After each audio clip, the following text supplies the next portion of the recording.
वर्गीय का राहुल गांधी पर बड़ा अटैक है। पड़ोसी के घर बच्चा होने पर ढोलक बजा रही कांग्रेस। कैलाश ने ये यहां पर हल्ला बोल किया कांग्रेस के ऊपर। बोले बच्चों ने आंदोलन किया, कांग्रेस ने नहीं झेला है संघर्ष। जंतर मंतर प्रदर्शन को बताया छोटा आंदोलन। धर्मेंद्र प्रधान के इस्तीफे पर विपक्ष को घेरा है उन्होंने। कैलाश विजयवर्गीय ने, बता दें आपको, यहां राहुल गांधी को घेरा है। नीट पेपर लीक और छात्रों के प्रदर्शन को लेकर सियासी बयानबाजी अब तेज हो गई है। अब बीजेपी के वरिष्ठ नेता हैं और मध्य प्रदेश सरकार के मंत्री कैलाश विजयवर्गीय ने कांग्रेस और खास तौर पर राहुल गांधी पर सीधा अटैक कर दिया है।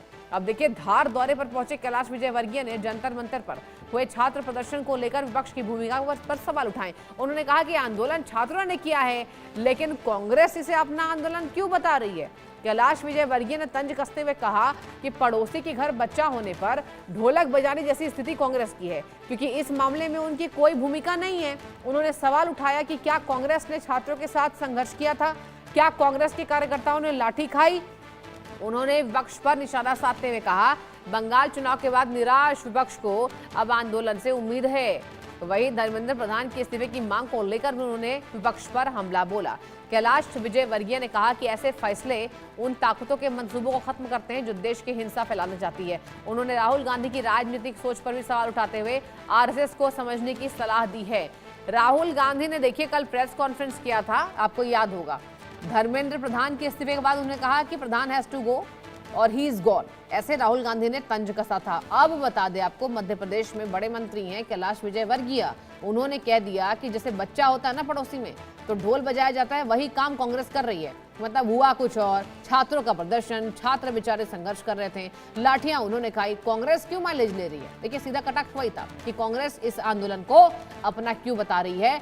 विपक्ष को राजनीतिक रोटियां सेकने की आदत है और विपक्ष इसे अपना संघर्ष ना माने। लाठियां कांग्रेस के दिग्गज नेता ने नहीं खाई, लाठियां कांग्रेस को नहीं पड़ी, और यही वजह है। उन्होंने कहा, जंतर मंतर प्रदर्शन को बताया उन्होंने छोटा आंदोलन, और विपक्ष को कहा कि जब कुछ काम विपक्ष का बचा नहीं है। बंगाल चुनाव के बाद कांग्रेस पार्टी तो बहुत ज्यादा निराश है, क्योंकि कुछ नहीं हुआ, ना जनाधार बचा, ना वोट मिले। तो अब आंदोलन से माइलेज लेने की कोशिश कांग्रेस पार्टी कर रही है। ये पूरी खबर है। देखिए, राहुल पर विजयवर्गीय का वार, सियासत में फिर तकरार, पड़ोसी के घर बच्चा होने पर ढोलक बजा रही कांग्रेस। ये देखिए, बहुत बड़ा तंज है। वैसे अब कांग्रेस के दिग्गज नेता क्या कहते हैं, देखने वाली बात होगी। बहुत ईमान, देखिए, कांग्रेस पड़ोसी के घर में अगर बच्चा हो और कांग्रेस अगर ढोलक बजाए, तो अब उनका क्या भूमिका थी उसमें? बच्चों ने आंदोलन किया, वो जाकर उसके पीछे खड़े हो गए, क्योंकि बंगाल चुनाव के बाद विपक्ष बिल्कुल निराश हो गया। और निराशा के पल में उनको एक आशा की किरण कांग्रेस जनता पार्टी में दिखी, तो उनके पीछे जाके खड़े हो गए। उसमें क्या भूमिका थी उनकी, क्या भूमिका थी बताइए मुझे? विपक्ष की सिर्फ कैटलिसिस की थी कि हाँ आगे बढ़ो, तुम लट खाओ, हम तुम्हारे पीछे। कोई एक आध कांग्रेस ने लट खाया? खाया क्या किसी ने? अब जश्न मना रहे। मैं धर्मेंद्र प्रधान जी की तारीफ करूंगा। मैं उनको विद्यार्थी परिषद के जमाने से जानता हूँ। उनको जो काम देते हैं बहुत ईमानदारी के साथ और डेडिकेटेड। तो कैलाश विजयवर्गीय को दर्शकों आपने सुन लिया। एहतियाब शेख मेरे संवाददाता भी जुड़ चुके हैं। एहतियाब, घर में जैसे बच्चा होता है, ढोलक बजाने का काम कांग्रेस कर रही है, बहुत बड़ा तंज है। वैसे अब ऐसे में आंदोलन पर माइलेज लेने की कोशिश कर रही कांग्रेस को, ये करारा जवाब है। ये बताइए, क्या तमाम रिएक्शंस आए हैं क्या? देखिए सृष्टि, बिल्कुल सही कहा आपने कि ये एक ऐसा तंज है, क्योंकि कैलाश विजयवर्गीय दरअसल में जाने जाते हैं अपने कटाक्ष भरे, तंज भरे बयानों के लिए। हाँ। और ये बयान कांग्रेस को सीधे तौर के ऊपर टारगेट करते हुए और राहुल गांधी को टारगेट करते हुए उन्होंने कहा कि कांग्रेस उसी तरह का जश्न मना रही है जैसे पड़ोस में बच्चा होता है और उसमें ढोलक बजाने पहुंचे हैं। जाहिर सी बात है, ये तंज के कई सियासी मायने भी निकाले जा रहे हैं, जिसका खुलासा खुद कैलाश विजयवर्गीय करते हुए नजर आया। और उन्होंने सीधे तौर पर आरोप लगाया कि कांग्रेस के पास अब किसी के पीछे खड़े होने के अलावा कोई चारा नजर नहीं आ रहा। कांग्रेस को उन्होंने ये कहा कि निराशा भरी, या विपक्ष को ही पूरी तरीके से घेरते हुए कहे कि निराशा भर गई थी पश्चिम बंगाल के चुनाव के बाद में, और उसके बाद से उन्हें कहीं ना कहीं उम्मीद थी सीजेपी से। और उस उम्मीद में जब सीजेपी और स्टूडेंट्स ने अपना ये कहा जाए कि इस आंदोलन को जारी रखा, तो उसमें श्रेय की राजनीति या कैटलिस्ट की भूमिका निभाते हुए नजर आए। राहुल गांधी की पर तंज कसते हुए उन्होंने कहा कि उनकी सोच के ऊपर उन्हें ताज्जुब होता है, आश्चर्य होता है। राहुल गांधी पर सीधे तंज भी कसते हुए नजर आए। उन्होंने कहा कि उन्हें अगर कुछ समझना है कि किस तरीके से आरएसएस ने देश को चलाया है, उसी तरीके से राहुल गांधी को आरएसएस को भी समझना चाहिए। तो वही कैलाश विजयवर्गीय यहाँ इस बात को ये भी कहते हुए नजर आए कि ये जो आंदोलन था, ये आंदोलन झूठा आंदोलन था। इस मामले में जो सरकार की भूमिका थी, सरकार ने वो काम किया, और उसके बाद में सरकार ने सीधे तौर के ऊपर जब इस्तीफा हुआ, तो इस्तीफे के पीछे के कारण भी कैलाश विजयवर्गीय बताते हुए नजर आ रहे हैं। यानी आपने जो शुरुआत की थी कि जो तंज है वो केवल कांग्रेस का नहीं, ये पूरे विपक्ष पर तंज कसा है कि विपक्ष अब अपनी स्थिति कमजोर कर चुकी है, स्थिति उनका जनाधार नहीं बचा। अब वो दूसरे की उपलब्धियों को अपना श्रेय बताने में कहीं ना कहीं नजर आ रही है। इस पूरे मामले में कांग्रेस की तरफ से लगातार रिएक्शन मिल रहे हैं। कांग्रेस, ये कहा जाए, आरोप प्रत्यारोप की राजनीति अब शुरू होती हुई नजर आ रही है। तो वहीं कैलाश विजयवर्गीय ने आज सीधे तौर के ऊपर विपक्ष और कांग्रेस पे ये निशाना साधा और ये तंज कस के कहा कि जनाधार की पार्टी बनने में ही फायदा रहेगा। इस तरीके से श्रेय की राजनीति नहीं की जानी चाहिए। बिल्कुल, एब्सोल्युटली। देखिए, श्रेय लेने की जो कांग्रेस पार्टी कोशिश कर रही है, इस पे विपक्ष के तमाम नेता जो हैं यहाँ पर सवाल जवाब भी कर रहे हैं। लेकिन एहतियात देखिए, छात्रों का आंदोलन वाकई यहाँ पर जो संघर्षपूर्ण रहा है उसमें सफलता मिल गई। धर्मेंद्र प्रधान ने नैतिकता के आधार पर इस्तीफा दे दिया है। पूरी बीजेपी ने कह दिया कि छात्रों के हित में जो हुआ वो ठीक हुआ है, हम फैसले को देख रहे थे, हम इंतजार करेंगे कि आगे जो सुधार है वो हम कर पाए। अब ऐसे में केंद्र ने तो जवाब दे दिया ना, केंद्र ने बच्चों को आश्वासन दे दिया कि आपका संघर्ष पूरा हुआ और आपकी बातों को हमने सुना।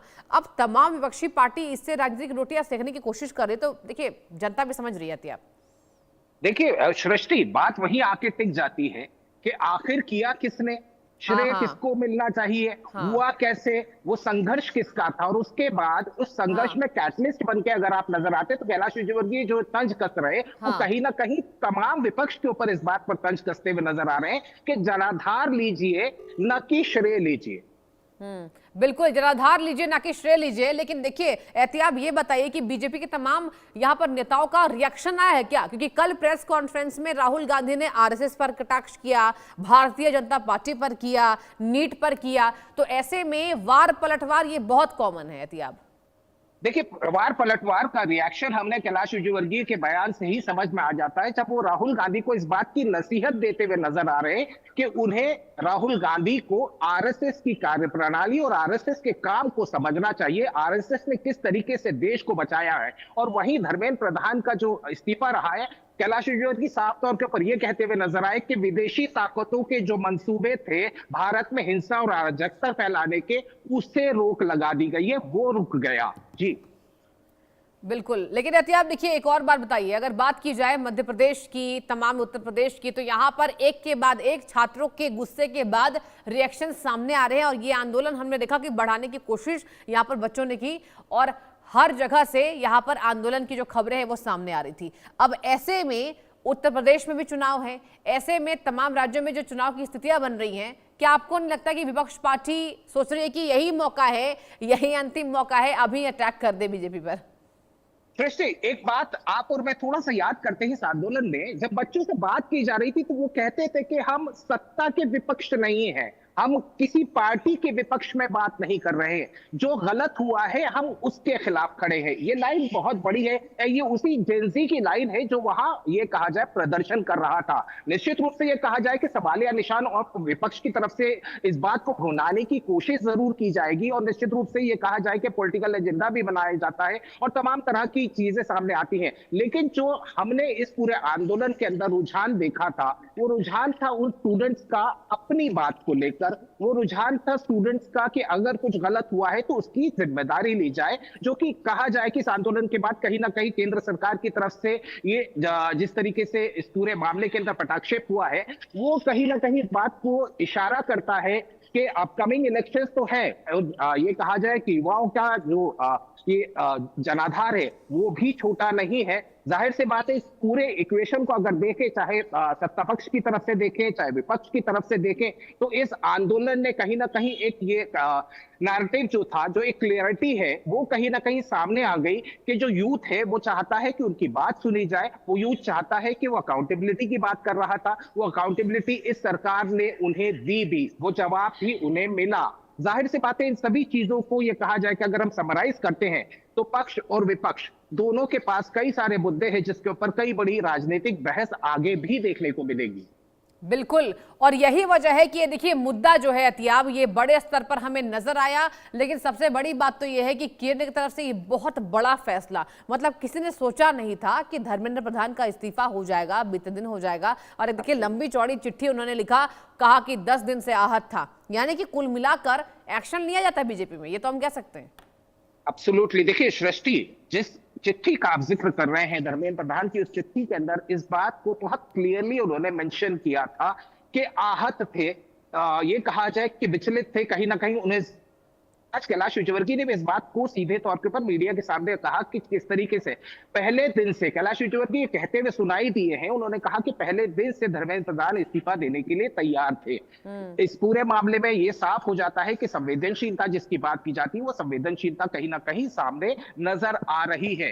वो संवेदनशीलता जिसके ऊपर कई बार सवाल विपक्ष की तरफ से खड़े किए गए, तमाम लोगों ने सवाल खड़े किए थे, लेकिन आज जिस तरीके से इस पूरे मामले का पटाक्षेप सामने नजर आता है, इस मामले को जिस तरीके से ये कहा जाए कि आज जेनजी भी वहां से जश्न मना के जब निकला था, तो सीधे तौर के ऊपर कई लोगों से मैंने इंदौर में कल जब ये कहा जाए कि ये फैसला हुआ था और उसके बाद में मैं उन स्टूडेंट्स के बीच में था, उन्होंने कहा था कि this fight was not against a party, ये किसी पार्टी के खिलाफ ही उन्होंने आवाज नहीं उठाई थी, ये केवल एक जवाबदेही के लिए और किसी सिस्टम में सुधार के लिए आवाज उठाई जा रही थी। बिल्कुल, और यही वजह है कि सिस्टम के खिलाफ ये आवाज उठाई गई, छात्रों के हित में आवाज थी, यही वजह है कि केंद्र ने इस बात पर हामी भरी है। लेकिन देखिए एहतियाब, आपको नहीं लगता है कि आने वाले समय में जिस तरीके से छात्रों का हल्ला बोल हुआ, अब देखिए अगर केंद्र से दिक्कत होगी, सरकार से सहमति नहीं होगी, तो आम जनता आवाज उठाएगी? क्वेश्चन पूछना, सवाल पूछने का ही बात है, लोकतंत्र की पहली ये और लोकतंत्र की यही पहचान है। आतियाब, आपने बहुत अच्छी जानकारी दी, बहुत बहुत शुक्रिया आपका तमाम जानकारी हम तक साझा करने के लिए। और वक्त एक छोटे से ब्रेक का, कहीं मत जाइए, आप देखते रहिए इंडिया न्यूज।